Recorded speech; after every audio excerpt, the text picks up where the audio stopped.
מעטים פה מדמיינים. אז בבקשה יוני, הבמה שלך. اوكي مساء الخير، شكرا ليندا، الله يبارك فيكي، وشكرا لكل المشاهدين الكرام من الفيس.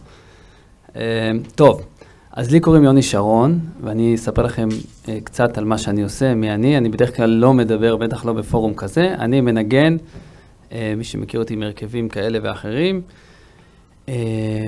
ואני רוצה לדבר איתכם, היום אספר לכם קצת על עצמי ועל מה שאני עושה במסגרת המרחב שבו אני חי. אז אני יליד בית אל, נולדתי ביהודה ושומרון. בעצם כל החיים שלי אני גר ביהודה ושומרון.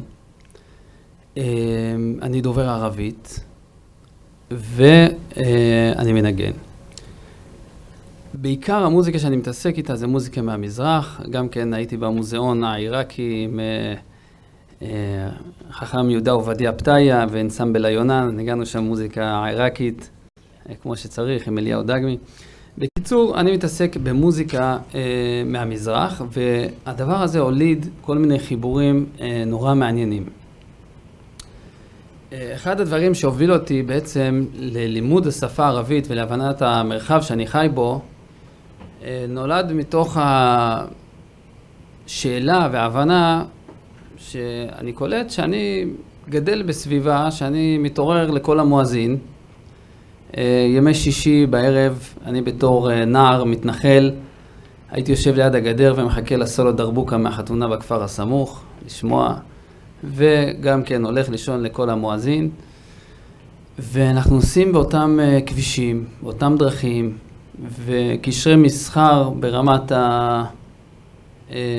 תן וכך, וקורה, יש איזשהם חיים שקורים במרחב הזה. ואני אומר, רגע, איך זה יכול להיות שאבא שלי שהקים פה את היישוב הזה, שהוא בכלל, לא משנה, חוזר בתשובה מקיבוץ, הגיע להתנחלות, 40 שנה גר במרחב הזה, ולא יודע לדבר מילה בערבית. איך זה קורה? אפשר לדמיין אדם שחי בארצות הברית למשל, במשך 40 שנה ולא יודע מילה באנגלית, נשמע לכם הגיוני? לא הגיוני. וזה ככה הוליד בתוכי איזשהו רצון ללמוד את השפה ולהבין.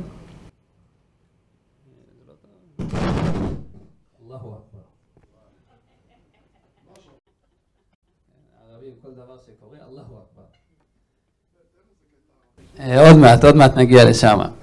טוב, אז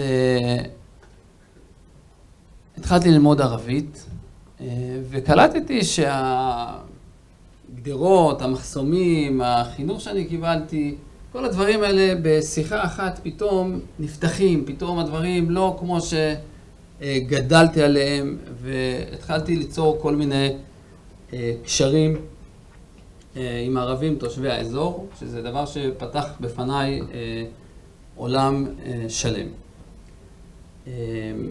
וגם מבחינת המוזיקה הלכתי ולמדתי מוזיקה ערבית. היום יש לי נגן בכל מיני הרכבים, יש לי גם הרכב עם נגנים מבית לחם, אני היום גר בגוש עציון. יש לי הרכב עם להקת דבקה, שמאזור עכו, חבר'ה ערבים, שהיא גם להקת דבקה של חבר'ה יהודים. קיצור, עשיתי כל מיני חיבורים דרך המוזיקה, והחיבורים נולדו לאו דווקא כן, שמעתי כל מיני קולות וכל מיני דברים. החיבורים נולדו דווקא מתוך הזהות המלאה שלי בתור יהודי, מתנחל, אדם שגר בסביבה, דתי, ודווקא ההבנה הזאת עם השכנים שלי, הוליד איזשהו חיבור שאני יכול להגיד שהוא מאוד ישיר ומאוד ברמה הארצית, ומאוד הביא לכל מיני דברים שאני כבר אספר לכם עליהם. באופן כללי, אני חשבתי לדבר לאו דווקא על פתרונות ועל המקרו, כן, שמענו פה כל מיני הצעות להנדסת המרחב, נעשה ככה, אלה לפה, אלה לשם. אני לא שמה. אני חי את מה שנקרא, מנהל את העובר ושב שלי. העובר ושב זה החיים שלי. כן, אני בסופו של דבר קם ביישוב שלי, קם בבוקר. אני רק יכול להגיד לכם שבשנה האחרונה היו לי לא מעט ימים שדיברתי יותר ערבית מעברית במשך היום, כי ברוך השם בנינו בית וכל הפועלים, חבר'ה פלסטינים. ואני מעורבב איתם, זאת אומרת, חצי מהטלפונים שלי ביום הם בשפה הערבית, ואני לא היחיד. זאת אומרת, היום בלא מעט יישובים ביהודה ושומרון, לומדים ערבית. זה נשמע לכם הזוי, נשמע לכם לא הגיוני. מה הקשר? אני חושב כן, אני יליד המקום. זאת אומרת, לא מכיר נוף אחר חוץ מיהודה ושומרון. נולדתי וחייתי שם כל החיים. אין לי בראש שום תמונה אחרת חוץ מהנופים של יהודה ושומרון. ובאיזשהו מקום, תחשבו, שמתחילים להיווצר כל מיני תהליכים של אנשים שהנוף הזה, הנוף גם החברתי, זה הנוף שלהם. ומתחילים להיוולד פה ולהיווצר פה כל מיני, שיקראו לזה מוטציה, שיקראו לזה משהו חדש שלא היה. כן, תיקחו למשל אדם שהגיע לארץ קום המדינה, הגיע דובר רוסית, אשכנזי, תיקח אותו אחרי 40 שנה בארץ, יש לך צבר עם שערות בכתפיים ועובד עם טוריה, ואיפה הוא ואיפה הוא לפני 40 שנה, זה לא אותו בן אדם. אז גם בתוך המרחב שלנו, ביהודה ושומרון,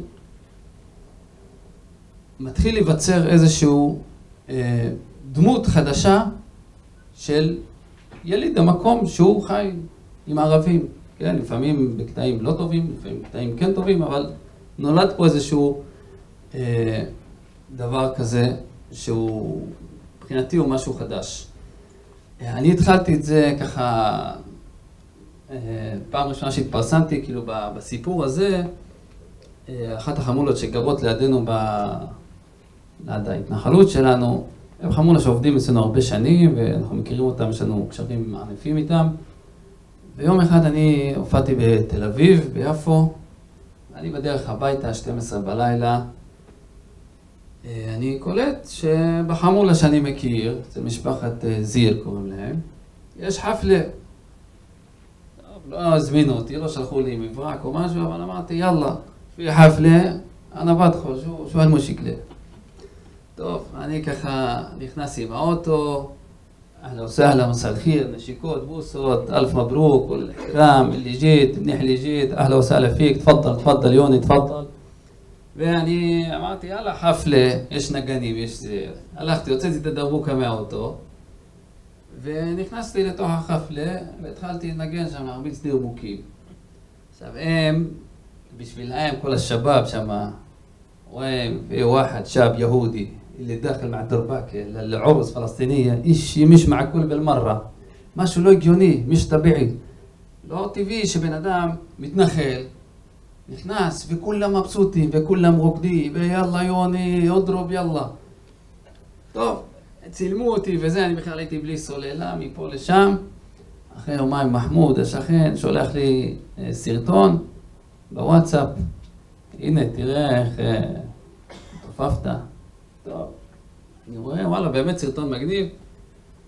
אבל אמרתי, מה, אני אשים את זה בפייסבוק עכשיו, יגידו, מה, אני את השמאלני, מה נהיה ממך, תראה, וזה.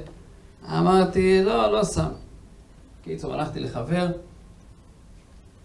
הראיתי לו את הסרטון, הוא אומר לי, תקשיב, יוני, אתה חייב לשים את זה, זה אש. טוב, שמתי את זה בפייסבוק, נכנסתי לחתונה פלסטינית בדרך הביתה, כוחותינו שבו בשלום. ואני שמתי את זה בפייסבוק ואני רואה, זה משתף, וזה משתף, דניה ואמו, וזה ערוץ 2, ערוץ 10, המתנחל בחתונה הפלסטינית. עכשיו, בשבילי זה היה משהו מאוד הגיוני. כאילו מה, הם מבסוטים, אני מבסוט, שכנים, הם עובדים אצלנו, אנחנו צריכים אותם. ופתאום קלטתי שהיכולת שלי לתקשר איתם, גם מזה שאני מדבר ערבית, זה שובר כל כך הרבה סטיגמות ומסכים והמפגשים הבין אישיים האלה שהם בלי הכותרות ובלי הדברים המפוצצים והחלומות הגדולים והשאיפות הלאומיות וכל הדברים שחלקם אנחנו שומעים פה שהם נחמדים ויפים, אבל המפגש היומיומי ברמה הארצית אין לזה תחליף. וקלטתי שיש איזשהו פער מטורף כאילו בין כל התפיסות הגדולות האלה לבין היום-יום. וצריך איזה מישהו שקצת יחבר את הדבר הזה. וככה התחלתי להתעסק יותר בסיפור הזה, עשיתי גם כל מיני סרטונים מצחיקים. אני גם מנחה מופעים של סל תרבות בבתי ספר ערבים, גם באזור ירושלים, בית חנינה, סולט בהר, מקומות שלהכניס לשם מתנחל, פשיסט, ימני, זה הזיה, כאילו. ווואלה, אני מתקבל שם באנשים מבסוטים, שמחים, לומדים. ובשבילי זה כאילו משהו שהוא די טבעי לי, כאילו. כן, טבעי. והייתי גם בבתי ספר, כל מיני בתי ספר, הייתי אפילו בנווה שלום. ואני מגיע לשם ככה עם הלהקה, והמנהל בית ספר שם, אז יהודים וערבים שם ביחד, ואני עושה צחוק עם הילדים, אני אומר, לא סמחת, אתה ערבי או ליהודי, מין אתה? וזה צחוקים פה ושם. המנהל מגיע אליי, אומר לי, בחורצ'יק יהודי, כמובן שלא משתייך לזרם שממנו אני גדלתי, כן, לא מאותו מחנה ש... תגיד לי, מאיפה אתה? אני אומר לו, אני מאזור ירושלים, עכשיו לא רציתי להיכנס איתו פוליטיקה וזה עכשיו, עניינים, אנחנו פה בקטע טוב. הוא אומר לי, מה זאת אומרת אזור ירושלים? איפה אתה? אני אומר לו, אני מכפר אלדד. איפה זה כפר אלדד? אני אומר לו, גוש עציון. אתה מתנחל? ואני קולט שהמנהל בית ספר הזה, שהוא דוגל בדו-קיום, והוא בכותרות, הוא לא מבין איך זה יכול להיות שאני, בעצם אני יכול להיות שבשבילו אני סמל החוסר דו-קיום, אני סמל לא יודע, גזענות, פשיסט, לא יודע, כל מיני, הכתירו אותנו בכל מיני תארים כאלה ואחרים, ופתאום הוא רואה שאני מתקשר עם הילדים הערבים בשקל מובאשר, באופן ישיר, לא תלוי, על ידי שפה, על ידי מוזיקה. ואני חושב שגם לא נפל איזה אסימון, שקצת לצאת מההגדרות האלה, בסוף הם עושים איזה דבר שעושה טוב. עכשיו, לגבי הבנה של המרחב שאנחנו חיים בו, אני חושב שזה הכרחי, דיברו פה הרבה על שפה, הכרחי לדעת את השפה הערבית במרחב שאנחנו חיים בו. כמו שאמרתי, אי אפשר לחיות ולא להבין את המרחב שאתה גר בו, אבל השפה היא לא רק שפה בפה שאני מדבר אותה, אלא שפה כמנטליות. אני אתן לכם דוגמה קטנה. יש איזה בחור בשם זיאד, שהוא מתקן טרקטורונים, ואני אוהב ככה לנסוע בשטח אצלנו, וכל פעם שיש לי בעיה, יש לי טרקטורון, פולאריס, היה לי, קוראים לו חולאריס, למה? כל הזמן יש לו בעיות. אז אני כל פעם מתקשר לזיאד, יא זיאד, عندي مشكلة بتراكتورون، إذا بتقدر تساعدني تعال عندي، مش مشكلة يوني، أنا جاي. طب في أي ساعة بتيجي؟ بإذا ساعة بجيها، بكون عندك ساعة 9 على البوابة. שעה 9 אני אצלך בשעה. אני כמו יהודי טוב, כמו ישראלי טוב, 8:55, אני בשעה. טוב, מחכה, 9, 9:05, 9:10. תקשר אליו, זיאד, وينك حبيبي? أنا بالطريق, والله يوني أنا بالطريق. טוב. אמרתי, אין בעיה, אני מחכה, בסדר, נו. מוזיקאי, וזה, אין מה לעשות. חכה עוד 9:30, 9:45. زياد وينك حبيبي؟ والله يوني بحياة أولادي 10 دقائق بكون عندك على البوابة. 10 דקות אני אצלך בשעה. חכה. קיצור, אני מצאתי את עצמי מחכה שם איזה שעתיים. והוא הגיע וזה, ומה, וואלה, נשבע לך יוני, בחיית ילדים שלי, גם תרצה היה בעיות, וזה מסעית, ופה ושם, ולא הצלת להגיע.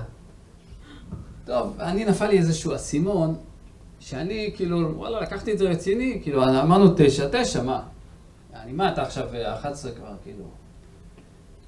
אז אני מבחינתי, מבחינת המנטליות שאני מגיע, אני יכול להגיד, בוא'נה, הוא משקר לי.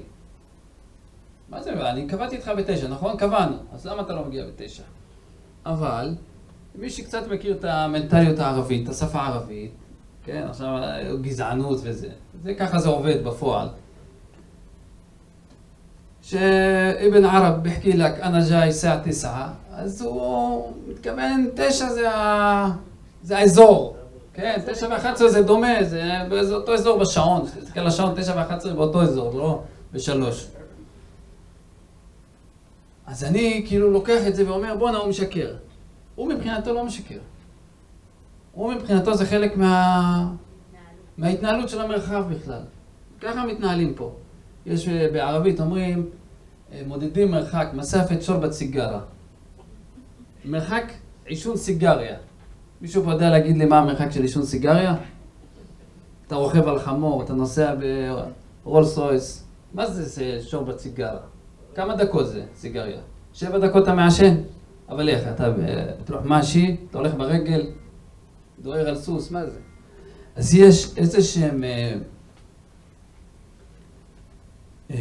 צריך להבין את השפה בשביל להתחיל בכלל לנהל דברים, כי אני אגב מאותו זמן אמרתי לו, זיאד יא עמי, אני מה בסתנק בלמרה ענד אל-בוואבה, אני לא מחכה לך בכלל בשעה. ואינת שייף אל-חרס ענד אל-בוואבה, רינה על הטלפון. תן לי לדבר איתו, שאתה מגיע לשער, תן לי לדבר עם השומר ואני בא. ואני 2 דקות אני בשער. וככה סגרנו את הסיפור, וככה אפשר להתנהל. אז ההבנה הזאת, בכלל לפני שניגשים, אני חושב להנדס פה משהו במרחב, צריך להבין את החוקים, צריך להבין את המנטליות. כי אני מבין משהו אחד והוא מבין בכלל משהו אחר. אני חושב שזו אחת הבעיות שלנו כישראלים ומנהיגים ומה לא, זה בחוסר הבנת המרחב. וזה יוצר כל כך הרבה בעיות שאחרי זה לך תפתור אותם. רציתי לדבר, תסלחו לי, אני לא רגיל לדבר בפורומים כאלה, אני רגיל להתחבות מאחורי הדרבוקה, אבל פה נתבקשתי לדבר.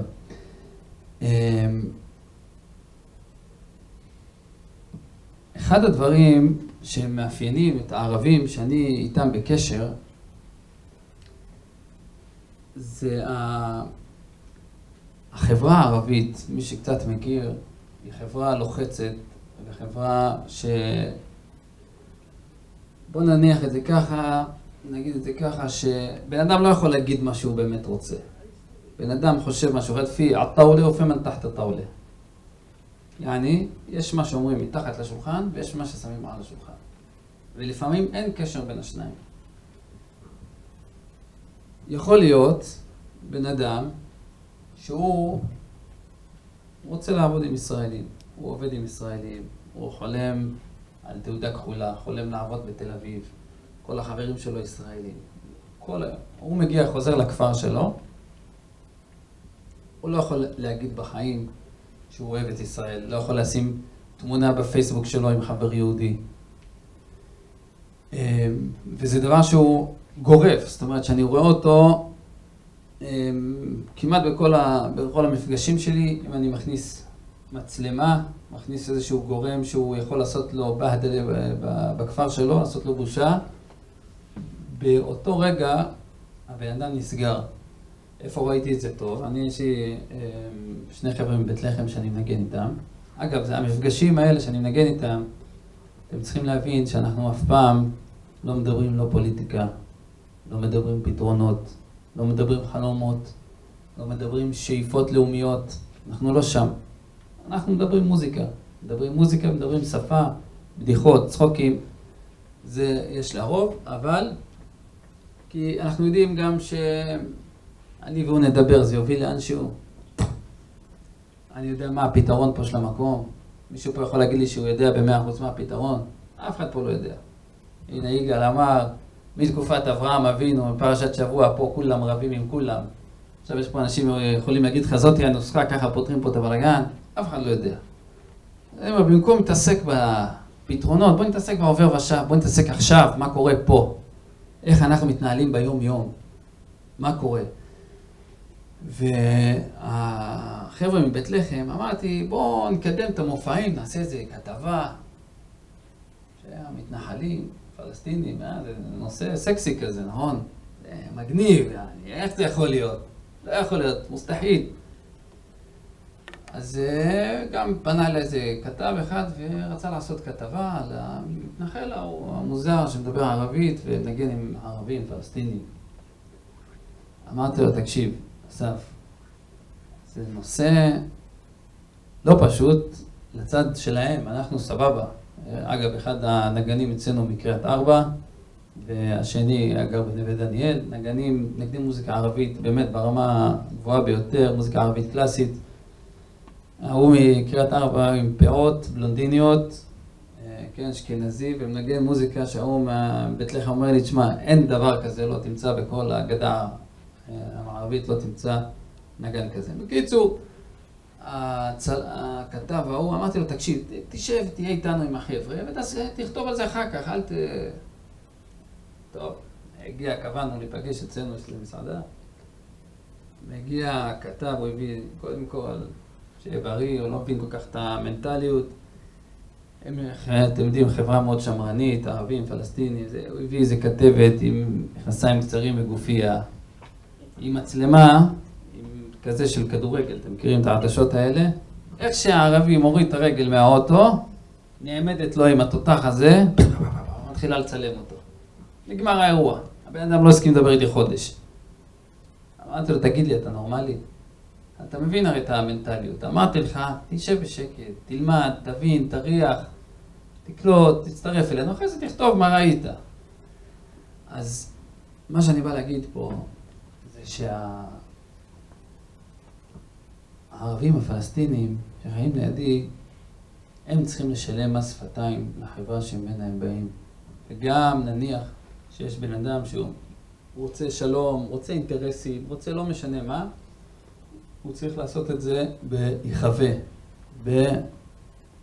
מתחת. וזה אחת הבעיות הגדולות שיש לנו, כי אנחנו הרבה פעמים לא מבינים את זה. כי אני היום, אצלנו אני רוצה לכתוב משהו בפייסבוק, נגד ההוא, נגד הפוליטיקאי הזה, אני עושה את זה על המקום. אצלם אין דבר כזה. ולכן, כן, יש הרבה מוטיבים, גם מהחברה החרדית, לגבי החברה הערבית, שאני הרבה פעמים רואה מקבילה ביניהם. כן, זה מזכיר לי שהיה איזה כנס של חרדים במלחה שם נגד הסמארטפונים. אז עומדים הרבנים, ושמו שמיים וזה, ובשורה הראשונה כל התלמידים שלהם מצלמים אותם מסמארטפונים. אתם מבינים? אז זה אותו דבר. אלה צריכים לדבר בלגן, ואלה רוצים לחיות. קצרה היריעה, אין לי עוד הרבה זמן. אני רק יכול להגיד לכם שכיום, ביום יום, מתנהלים חיים ברמה, כן, זה לא עכשיו חתונות ביחד ומתחתנים אחד עם השני, לא, אנחנו לא שם, אבל יש קשרי מסחר, יש הקשרים שהם לא מפורסמים בדיוק מהסיבות שמניתי פה, שהם ביום יום אח שלי מעסיק עשרות פלסטינים כל יום, ויש קשרים ברמה מאוד טובה שמתנהלים ביום יום. אם אני הייתי צריך היום להציע איזושהי הצעה למרחב, כי אנחנו פה בסך הכל מנסים להנדס פה כמה דברים, אז ההצעה שלי קודם כל ללמד את השפה הערבית המדוברת ולא הספרותית, כמו שהישראלים לומדים, ואין מה לעשות עם זה, אי אפשר לעלות עם הספרותית הזאת, אפילו לאוטובוס לקנות כרטיס, אי אפשר לעשות עם זה, ללמד בשביל שנבין איפה אנחנו חיים. דבר שני, לגבי היהודים שחיים ביהודה ושומרון, כן, כרגע זאת המציאות. אני לא מתכוון ללכת לשום מקום. וגם השכן שלי הפלסטיני לא מתכוון ללכת לשום מקום. אז כל הזמן דנים, אתה תזוז לפה, אתה תלך לשם, אתה תחזור להוא, אתה בגבול ה-67, ההוא 48. זה הקנה מנשר להר. כן? נמאס לנו מהדבר הזה. אני אומר, בוא נתעסק במה שיש, לא במה שאין. כי השלום אין. ואם מישהו פה גם יודע להגיד אם מתי הוא יבוא, אז אני אודה לו מאוד. אבל אין כרגע. אז מה כן יש? יש אנשים, בוא נראה איך אנחנו חיים. וכן, הייתי, למשל, במפעל ההתיישבותי הזה של יהודה ושומרון, אני חושב שאחרי 40 שנה הייתי מקים איזשהו מנהלת לא תלויה, לא פוליטית ולא ממסדית, שתדע לפתור בעיות מקומיות ברמת הלחם וחלב, ברמת החיים הפשוטים ביום יום. אני רק לפני סיום, אני רק יכול להגיד לכם שלא מזמן, התקשר אליי פלסטיני שגר בתקוע ואמר לי שהסוס של ההוא מההתנחלות עולה לו על השדה, אם אתה יכול לעשות משהו. התקשרתי לבחורצ'יק היהודי, אמרתי לו, תשמע אחי, הסוס שלך שם, הזיז אותו, לא משטרה, לא צבא, לא בלגנים, לא מלחמות, לא שום דבר, בשיחת טלפון אחת, קצת הבנה של המנטליות, הבנת השפה, דברים יכולים להיפטר. וזהו, אינשאללה. עכשיו אנחנו נראה סרטון אחד על ימין, על ימין.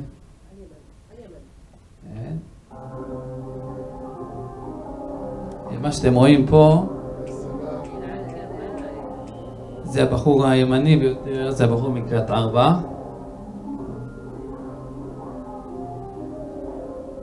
הבחורצ'יק באמצע זה אלעד גבאי, נגן קנון. והבחור באמצע זה נאסר שהוא מבית לחם, עבדכם הנאמן, וזה בסל שמנגן בדרבוקה. הבאתי אותם להופיע בכמה פסטיבלים, מבחינתם הגיעו לאמריקה, שזה היה חוויה.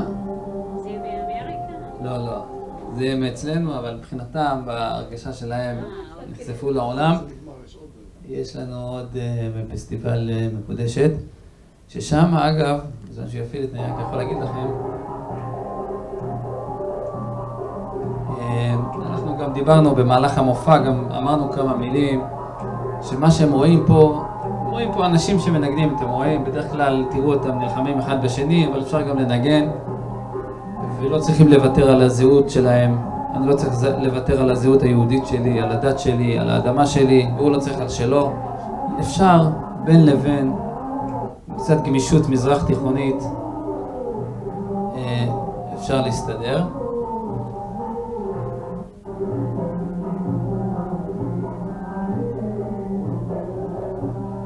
ואני אגיד לכם משהו אחרון וזהו, שזה איזו תובנה